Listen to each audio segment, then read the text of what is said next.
Hello everybody, today I just wanted to show you the TrampleSlide Poison Bomb build that I have been playing, because unfortunately for me, all of the freaking werebear stuff in the world is what dropped for me, and I was unfortunately not able to get a whole lot of the companion stuff. But this build is super sweet, that's why I wanted to go ahead and show it to you, and it also relies on very common things to be dropped. I will say this is the one downside: it does need Vasilies, but keep in mind this is not like a Tempest Roar. Vasilies is so common. I found this was the first unique I found, and then I found another Vasilies, and then I found Insatiable Fury, and then I found another Insatiable Fury, right? So like the chest piece and Vasily, the chest pieces, whether it be like Mad Wolves or Vasilies, these are like the two most common uniques I have seen right at level 50, right? I have not seen any Storm's Companions. I have not seen any Tempest Roars yet. I have not seen any of this, and I've been playing in a group of people, and it's the same story with all my friends. They essentially have just pretty much found werebear stuff. So I don't know if it's just RNG, or if it's because Vasilies is just not as rare as Tempest Roar in like their system in terms of drop rates or something, or maybe maybe Tempest Roar drops at 60 whereas Vasily drops right at 50. That could be the reason for it. But anyway, that being said, let's go ahead and hop right on into it. So first off, you need Aspect of Changeling's Debt. So damaging a poisoned enemy with a werebear skill will instantly deal 300% of the poisoning damage and consume the poison. You're also going to need Subterranean Band. So Poison Creepers active also casts Landslide in a circle around you. Earth skills deal 10% increased damage to poisoned enemies. What this is going to do with the Vasilies is when you cast Poison Creeper, it's going to auto detonate the poison.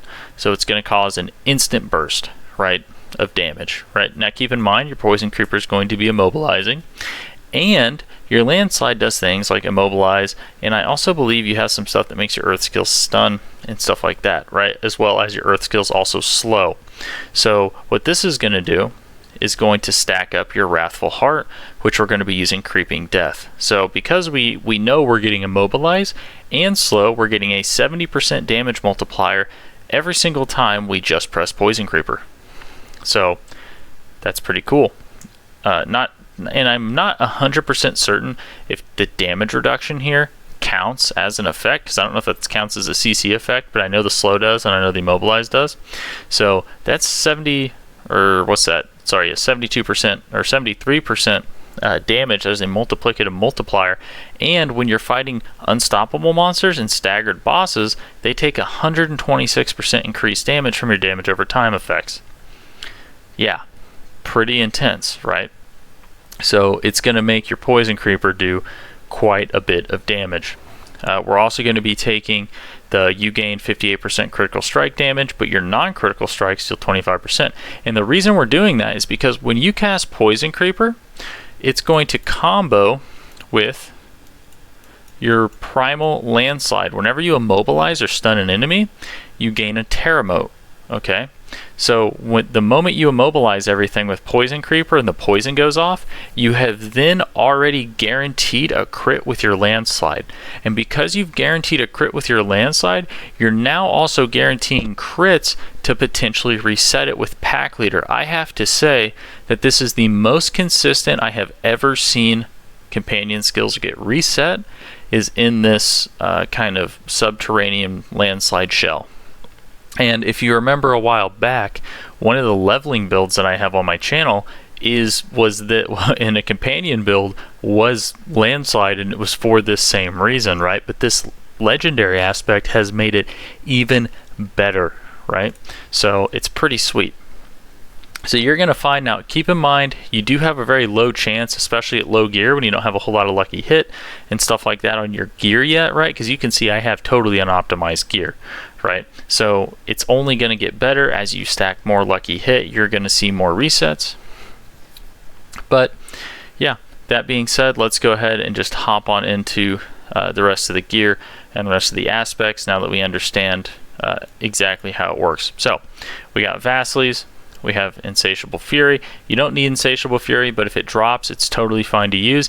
You do get damage reduction, and keep in mind, at higher ranks, you will be taking this off, and you'll just be in favor of something like Aspect of Disobedience, and then trying to get like quad damage reductions or something like that higher up. So on the gloves, optimally, you're going to want landslide, you're going to want lucky hit chance, critical strike chance. Well, actually, you don't even want critical strike chance. You want critical strike damage and attack speed. The reason why you don't want critical strike chance like you do in most builds is because you're guaranteed the crits already with the landslide passive. So the critical strike chance doesn't really make a whole lot of sense to have on your gear, right? So like this right here is not like, these gloves honestly kind of blow for this build, right? Let's be real here. They do. All right, so then go down here to your pants. You're just going to want Earthen Bulwark increased by 6 seconds. So that we do have we have access to 2 unstoppables with this. We have the Trample. We also have the Earthen Bulwark, so that's also pretty good. So you actually can deal with cold and CC pretty well. So you definitely want that. If you were to take this off, I would say go Aspect of Disobedience or Aspect of Might. So then on the boots, you want damage with Earth Skills, slow enemies hit. The reason why you want this is because when they're slowed, that means you're proccing your Creeping Death, which is 72% when you factor in the Immobilize. And then you also need it in order to proc your Crushing Earth. Earth skills deal 25% increased damage to slowed, stunned, immobilized, or knockback enemies. So you want to make sure that you just always have things slowed, and by having this on there, it's going to help smooth things out, because if you do ever manually cast landslide, that means that you're not necessarily going to have them immobilized, because sometimes you will manually cast landslide if both your trample and your poison creeper are down, because maybe you just got unlucky and it didn't reset, right? So sometimes it's going to happen. This is just going to smooth out and make sure you're still getting those damage increases, even if you don't have access to immobilizing something, right? Now keep in mind, you do have things like debilitating roar and stuff like that, but I don't think anything else in this kit really triggers that as well as what this aspect's going to do. So on the boots, I'd recommend something like percent armor in werebear form, or damage reduction while injured, movement speed, stuff like that is all pretty good. Really, I would say stacking damage reduction on your pants as well as your boots, like just really on any piece you can, is typically going to be really good. So quad damage reductions, damage reduction from close, distant, fortified, and poisoned, right? Boots, damage reduction from injured, movement speed. Then you could do like percent total armor, and then like maybe a main stat to help smooth out something in the Paragon. On the weapon here, this is Aspect of Changeling's Debt. The reason why we put this on here because it's just a huge multiplier, right? It goes from 150 to 300. You're going to want critical strike damage, core skill damage. I think poison damage and vulnerable damage are also pretty good here as well. And then main stat can also be good too. So there's a little bit ways to slice it, but the main 2 things you're always going to want is critical strike damage and vulnerable damage. After that, poison damage, damage over time, poison damage, stuff like that is decent. The main 2 things you want in this is critical strike damage and vulnerable damage. All right, so on the necklace, I would say the best things you can get on the necklace are going to be Ranks of Crushing Earth passive. Then it's going to be Call of the Wild. So if you don't know what Call of the Wild does, it increases your poison creeper damage. It would increase this. So it would take this from like a 30% multiplicative bonus up to like a 50% multiplicative bonus. Or sorry, 60 if you found it. So like Ranks of Crushing Earth, Ranks of Call of the Wild, and then something like damage reduction from poisoned and damage reduction from fortified is probably going to be your best in slot necklace.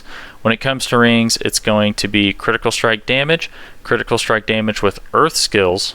Then it's going to be like max lucky hit chance, and then max health or vulnerable damage, right? That's what you're going to want to go on your rings.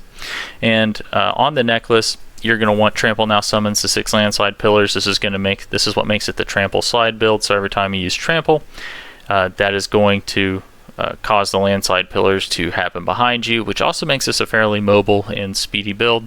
And then obviously down here you have Aftershock, which makes the landslide pillars each strike twice and deal an additional amount of bonus damage per hit. Also, for the last Malignant Heart, I'm using every 5 seconds while above 60 life. Core skills cost 242 life instead of primary resource. Skills that consume life deal damage. Now, the 2 that you really need is this one and this one. You can really put whatever other Malignant Heart here you want. Like, for example, I actually think the one that says, whenever you suppress 20% of the damage, and then actually I think I have it right here. Yeah, it's like right here, you suppress 20 or 16% of incoming damage, and then it erupts around you. I think this is pretty good because it's damage reduction, so it's going to make up for those nerfs. You also have things like this right here. If you're worried about getting one shot, you become immune after you lose more 20%. So going a defensive route isn't too bad. But yeah, so that's going to be it for the gear. So just going into the skills, it's pretty standard TrampleSlide stuff. Storm Strike, Enhanced Storm Strike, Fierce Storm Strike gives you Immobilize. It also gives you access to Vulnerable, etc. You have Landslide, Enhanced Landslide, Primal Landslide. You're going to be taking Heart of the Wild Impulses to increase your core skill damage. The cool thing about this is since it's auto-casting your Landslide, the whole increase to Spirit cost doesn't really matter. Go ahead and max this out. You don't need to get this crit chance. It's kind of irrelevant. Earthen Bulwark, so you can have access to some Unstoppable. Debilitating Roar, another solid defensive. One thing you can do as well, if you want, is you can, if you're feeling kind of squishy, you could shift like something like this, because this is a little situational. You have to make sure you're casting your Storm Strike before you cast your Earth skills, and you'll get like an 18% bonus to the damage of that skill. If you don't want to have to do that mechanic, you can pull the points out here, and you can put it into something like this, so you can get more damage reduction if you're feeling squishy. Then you're going to want the Poison Creeper, you're going to want Enhanced Poison Creeper, and Ferocious Poison Creeper. Now you might ask why not the crit. So the reason why we don't go the crit is because look at the damage difference here. So 16,000, I'm going to take this out. 8,000. It literally doubles the damage of your Poison Creeper. So when you double the damage of the Poison Creeper on top of adding it through this 300% multiplicative multiplier, it's just too much damage. The crit is unfortunately just not going to be worth it. And not only that, we also auto crit with this build, so it's just unnecessary, right? So generally speaking, in-game builds, Ferocious Poison Creeper is typically always going to be better than Brutal Poison Creeper, just because of how much damage it makes us do, and because of the way the legendaries that utilize poison damage currently work. So moving on, Trample. Enhanced Trample, Savage Trample. You can go the Fortify one if you want, if you're finding you're having trouble getting Fortified. However, you really shouldn't, because we're also going to be taking Crushing Earth, we're going to take Safeguard. Critical strikes with Earth skills are going to fortify you for 7% of your base life. We're going to be critting all the time, so you should be perma-fortified all the time. And then while you have Fortify for over 50% of your max life, your Earth skills are going to deal 12% increased damage. Cool. You're going to want to take Neurotoxin, and then you're going to take Envenom, because things that are poisoned, this is going to give you 30% bonus critical strike damage against poisoned enemies. Bam. So, come down here, I'm taking Quick Shift, so if you are doing it correctly and you're using your Storm Strike, that's going to shift you back into human form. So when you shapeshift back, this is going to make your next shapeshifting skill deal more damage, which keep in mind, all these are shapeshifting skills because of the Vasili's Prayer, right? You can see it in the tag right there. We got Defiance. This is going to make nature magic skills deal increased damage to elites. We got Natural Disaster. This is going to make your earth skills deal more damage to vulnerable. Now, currently, we don't have crazy good access to vulnerable, but keep in mind that's going to get fixed in the Paragon, and I'm going to have a whole entire Paragon tree for you to follow in the link in the description below. For the key passive, just go ahead, take Ursine's Strength. That's going to be the best thing. But that's going to do it for this, and let's go ahead and hop on into some gameplay. Alright, here we are in a Nostrava Deepwood, tier 10. Gonna travel over to the Treebones Glades. Tier 10 is gonna put us at about a level 63. I'll show you guys what's up here. We'll let everything spawn here, and then boom, you can see our Poison Creeper reset, and it reset again. Right, so the more things that you fight, the more likely it is to reset. But keep in mind that Pack Leader is a pretty low chance, right? It is a pretty low chance. Yeah. But the build's very straightforward. It's just going to be use Poison Creeper. You just kind of rotate using Poison Creeper and using this. Alright, so let's walk up to this big tree bone guy, and boom, he's one shot in one ability. Nice. Boom. Keep going. And keep in mind, I'm only level 57, right? So I have no Paragon in. Well, I have some, but like what I have is just so irrelevant, I guess you could say. Oh. Got our, and not only that, we also have that that proc going from Ursine Strength.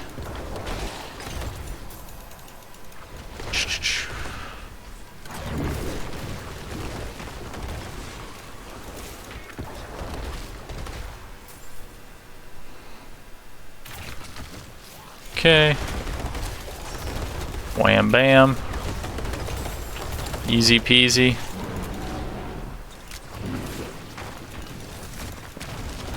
Oh my gosh. Skeletons.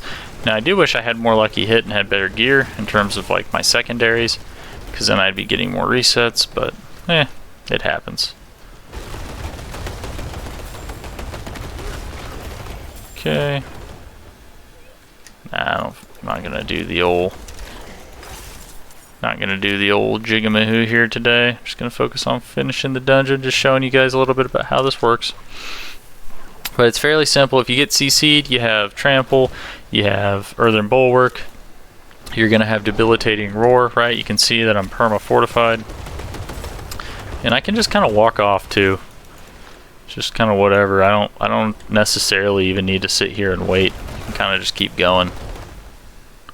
Definitely a pretty decent, like, I wouldn't say this is like this, it's not going to be as fast as like a lightning shred druid, right? But like, just the fact that I can just kind of keep walking and I'm not stopping a whole lot is pretty huge, right? So, keep going. Where's the last dude at?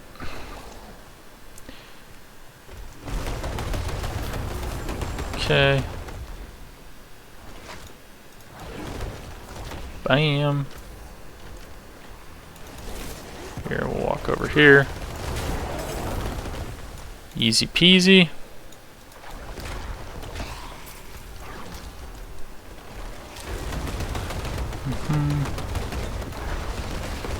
Bam. Good times, good stuff. Oh, here he is.